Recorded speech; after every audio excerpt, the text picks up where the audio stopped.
At a press event on Wednesday, President Joe Biden announced that the United States would release an additional 15 million barrels of oil from the U.S. Strategic Reserve. It is likely an attempt to keep gas prices in check ahead of the midterms. This comes after the OPEC Plus group of oil-producing nations announced production cuts earlier this month. Biden's announcement is the final tranche of the 180 million barrels the administration had promised to release in March, the Associated Press reported. With the latest withdrawal, the U.S. Strategic Oil Reserve will drop to its lowest level since 1984. The president also announced that the U.S. needs to, quote, responsibly increase American oil production without delaying or deferring our transition to clean energy. Biden chastised oil companies for stock buybacks and giving dividends, saying gas prices should be lower. Well, good afternoon. Earlier this year, because of Putin's invasion of Ukraine, the price of oil and gas increased dramatically. And I acted decisively at the time, and thanks in part to those actions, the price of our gas has fallen 30% from the summer highs. Now, it's down about $1.15 a gallon from their peak during the summer.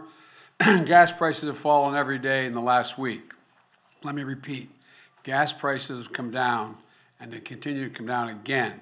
They're now down more than 27 cents a gallon in Wisconsin this past week, 27 cents in Oregon, 16 cents in Ohio, 25 cents in Nevada, 17 cents in Indiana in just the last 10 days. And that's progress. But they're not falling fast enough. Families are hurting. You've heard me say it before, but I get it. I come from a family, if the price of gasoline went up at the gas station, we felt it. Gas prices hit almost every family in this country, and they squeeze their family budgets. When the price of gas goes up, other expenses get cut. That's why I have been doing everything in my power to reduce gas prices since Putin's invasion of Ukraine caused these prices to spike and rattle international oil markets. Excuse me. I focused on how we can protect American families from that spike and give folks just a little bit of breathing room, as my dad would say. Today, I'm announcing 3 critical steps that my administration will take to reduce gas prices at the pump. First, the Department of Energy will release another 15 million barrels from the Strategic Petroleum Reserve, extending our previously announced release through the month of December. Independent analysts have confirmed that drawdowns from the reserve so far have played a big role in bringing down oil prices, bringing them down. So we're going to continue to responsibly use that national asset. Right now, the Strategic Petroleum Reserve is more than half full, with about 400 million barrels of oil. That's more than enough for any emergency drawdown.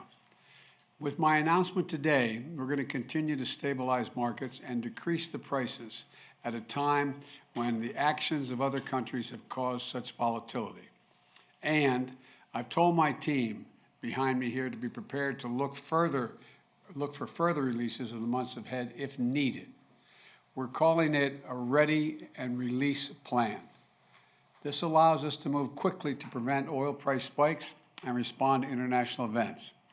Secondly, we need to responsibly increase American oil production without delaying or deferring our transition to clean energy. Let's debunk some myths here. My administration has not stopped or slowed U.S. oil production. Quite the opposite. We're producing 12 million barrels of oil per day. And by the end of this year, we will be producing 1 million barrels a day, more than the day in which I took office.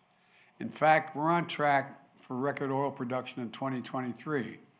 And today, the United States is the largest producer of oil and petroleum products in the world. We export more than we import, and I've heard from oil companies that they're worried that investing in additional oil production today will in case demand goes down in the future, and they're not going to be able to sell their oil products at a competitive price later.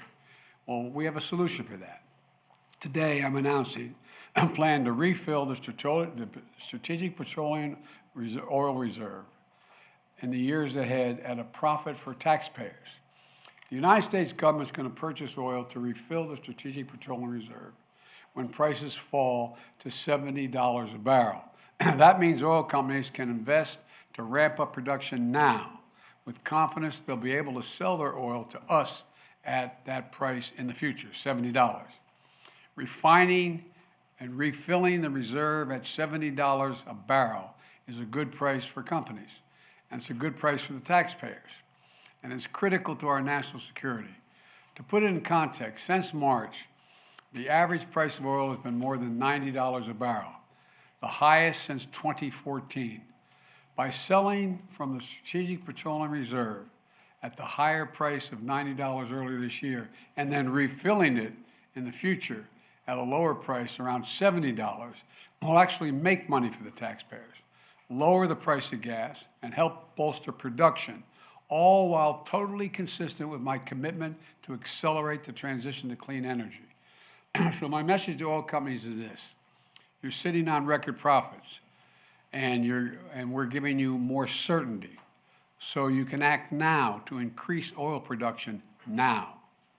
The third thing I'm doing is I'm calling on oil companies to pass the savings on to consumers. Consider this: in the second quarter of this year, profits at 6 of the largest producers, publicly traded oil companies, were more than $70 billion. That's $70 billion in just one quarter, 90 days, $70 billion. So far, American oil companies are using that windfall, the windfall of profits, to buy back their own stock, passing that money on to their shareholders, not to consumers. In fact, in the first half of the year, those same companies spent $20 billion buying back their own stock, and most importantly, buying back the most significant buyback in the last almost a decade. That's great if you own a lot of stock in an oil company, or if you're an executive in an oil company. Puts a lot of money in your pocket. That is how you get paid. But it's not the case for the vast majority of Americans paying at the pump. Here's another thing. When the cost of oil comes down, we should see the price of the gas station at the pump come down as well. That's how it's supposed to work. But that's not what's happening. In the past 2 weeks, the price of oil has fallen $4 a barrel. And you think, and thanks in large part to the steps we've taken this year, the price of oil has fallen nearly $40 a barrel since mid-June. That's a 30% drop in the price of a barrel of oil. But guess what?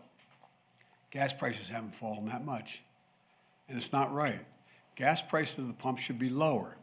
In fact, if retailers and refiners were earning the average profit they've made over the last 17 years, Americans would be paying at least 60 cents less per gallon for every gallon they buy. Say that again, 60 cents less for every gallon they buy.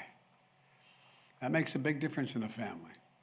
My message to the American energy companies is this: you should not be using your profits to buy back stock or for dividends. Not now, not while a war is raging. You should be using these record-breaking profits to increase production and refining. Invest in America for the American people. Bring down the price you charge at the pump to reflect what you pay for the product. You still make a significant profit. Your shareholders will still do very well, and the American people will catch a break they deserve and get a fair price at the pump as well. One more thing I want to mention today. Our country needs to pass permitting reform to accelerate the development of clean energy. Right now, the process of getting clean energy projects approved is too cumbersome and too time-consuming. So I'm asking the Congress, pass a permitting bill to speed up the approval of all kinds of energy production, from wind to solar to clean hydrogen, because we need to get this moving now, quickly, now. It would take, if we do this, it would take historic clean energy investments that I signed into law and put them into action. In fact, one independent analysis has already estimated that the $369 billion we're making in federal investment that will generate, if we just that, will generate $1.7 trillion in total public and private investments in the years ahead. You can increase oil and gas production now while still moving full speed ahead to accelerate our transition to clean energy. That way we can lower energy costs for American families, enhance our national security at a very difficult moment. Let me close with this. I know it's been a rough 4 or 5 years for the country. For a lot of families, things are still tough. The choices made by other countries are affecting the price of gas here at home. That's why I've been acting so aggressively. Without the steps we've taken over the past several months to ramp up production and lower prices and get relief to consumers, gas prices would be higher than they are today. And we'll keep doing everything we can to keep it going, to ensure that our energy independence and security is available, and to lower gas prices here at home, and to give folks a little bit of breathing room. We just have to remember who we are. We're the United States of America, for God's sake. There's not a single thing we can't do when we put our minds to it. And we can strengthen our energy security now, and we can build a clean energy economy for the future at the same time. It's totally within our capacity, totally within our capacity. Gas prices are coming down. We're going to do everything we can to make sure they continue to come down and companies act responsibly so it's reflected at the pump. Thank you all, and may God bless you, and may God protect our troops. Thank you. Appreciate it. Mr. President, what is your response? I don't hear. Can you speak louder? What is your response to Republicans who say you are only doing this SPR release to help Democrats in the midterms? Where have they been the last 4 months? That's my response. Is it politically motivated, sir? This No, move it's not. 3 weeks before the midterms? Look, it makes sense. I've been doing this for how long now? It's not politically motivated at all. It's motivated to make sure that I continue to push on what I've been pushing on.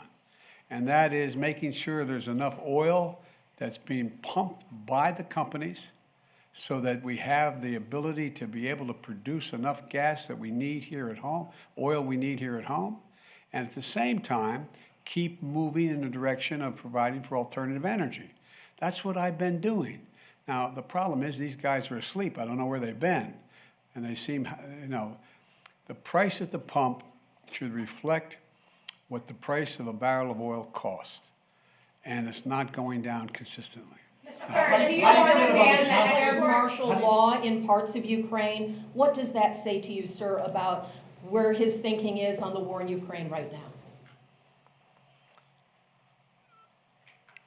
I think that Vladimir Putin